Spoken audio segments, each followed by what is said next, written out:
ಇವರೇ ಈ ತೆರಿಗೆ ಅನ್ನೋದೇನೋ ಹೇಳ್ತಾ ಇದೀರಲ್ಲ, ಏನದು? ಸರ್, ನಮಗೆ ಮೊಬೈಲ್ ನೋಡಿದಾಗ ಒಂದು ಯಾವುದೋ ವಾಟ್ಸಪ್ ಅಲ್ಲಿ ಮೆಸೇಜ್ ಕಳಿಸಿದೆ ಸರ್. ಅದು ಏನಂತ ನೋಡಿದಾಗ ಟ್ಯಾಕ್ಸ್ ಅಂತೆ, GST ಟ್ಯಾಕ್ಸ್ ಅಂತೆ. ಅದ್ರ ಬಗ್ಗೆ ನಮ್ಗೆ ಏನೂ ಗೊತ್ತಿಲ್ಲ. 64 ಲಕ್ಷ ಚಿಲ್ಲರೆ ಕಟ್ಟಿ ಅಂತೇಳಿ ಮೆಸೇಜ್ ಹಾಕಿದ್ದಾರೆ. ಅದು ನಾವೆಲ್ಲಿಂಗ್ ಕಟ್ಟೋಣ ಸರ್? ಅದಕ್ಕೆ ನಾವು ಮೊನ್ನೆ ಎಲ್ಲ ಸಮಸ್ಯೆ ಆದಾಗ ಬೈಂದೂರು ರವಿ ಶೆಟ್ಟರ್ ಬುಡ್ಕ್ ಹೋಗಿದ್ದೀವಿ. ಅದೊಂದು ಸಮಸ್ಯೆ ನಮಗೆ ಚೂರು ಬಗೆಹರಿಸಿದ್ದಾರೆ. ಇದನ್ನು ತಗೊಂಡು ಅವ್ರ ಹತ್ರ ನಾನು ಹೋಗಿದ್ದೀನಿ. ಅವ್ರು ಬಗೆಹರಿಸಿದ್ರೆ ಆಯ್ತು, ಇಲ್ಲ ಅಂದ್ರೆ ನಮ್ ಸಾವೇ ಗತಿ ಸರ್. ಇವಾಗೆಲ್ಲ ಹಾರ್ಟ್ ಅಟ್ಯಾಕ್ ಎಲ್ಲ ಜಾಸ್ತಿ ಆಗ್ತಿದೆ ಅಂತ ಇದು ನೋಡಿ ನಮಗೂ ಹಾರ್ಟ್ ಅಟ್ಯಾಕ್ ಆಗುತ್ತೆ ಸರ್.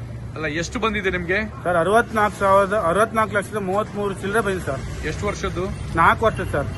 4 ವರ್ಷಕ್ಕೆ 64 ಲಕ್ಷದ 33,000 ಚಿಲ್ಲರೆ. ಇದನ್ನ ಕಟ್ಟಲೇಬೇಕು ಹೇಳ್ತಾ ಇದ್ದಾರಾ? ಕಟ್ಟಲೇಬೇಕಂತಿದ್ದ ಸರ್. ಎಲ್ಲಿಂದ ಕಟ್ಟೋಣ ಸರ್ ನಾನು? ನಿಮಗೆ ತೆರಿಗೆ ಆಫೀಸರ್ ಯಾರಾದ್ರೂ ಕಾಲ್ ಮಾಡಿದ್ರಾ? ಸರ್, ಒಬ್ರು ಮಾಡಿದ್ದಾರೆ ಸರ್. ನಿಮಗೆ ವಾಟ್ಸಪ್ ಅಲ್ಲಿ ನಾವು ನೋಟಿಸ್ ಕಳಿಸಿದ್ವಿ, ಆಫೀಸಿಗೆ ಬಂದು ರಿಸೀವ್ ಮಾಡಿ ಅಂತ ಹೇಳಿದ್ದಾರೆ ಸರ್. ಎಲ್ಲಿ, ಯಾವ ಆಫೀಸಿಂದ? RN ನಗರ ಆಫೀಸ್ ಸರ್. ಈಗ ನೀವು ಮುಂದಿನ ನಡೆ ಏನು ನಿಮ್ದು? ಮುಂದಿನ ನಡೆ ಏನಿಲ್ಲ ಸರ್. ನಾವು ರವಿ ಶೆಟ್ಟರ್ ಬೈಂದೂರ್ ಹತ್ರ ಹೋಗ್ತೀವಿ. ಅವ್ರೇನೋ ಸಹಾಯ ಮಾಡಿದ್ರೆ ಆಯ್ತಲ್ಲ, ಹೋರಾಟ ಮಾಡಿ. ಇಲ್ಲ ಅಂದ್ರೆ ನಮ್ ಸಾವೇ ಗತಿ ಸರ್.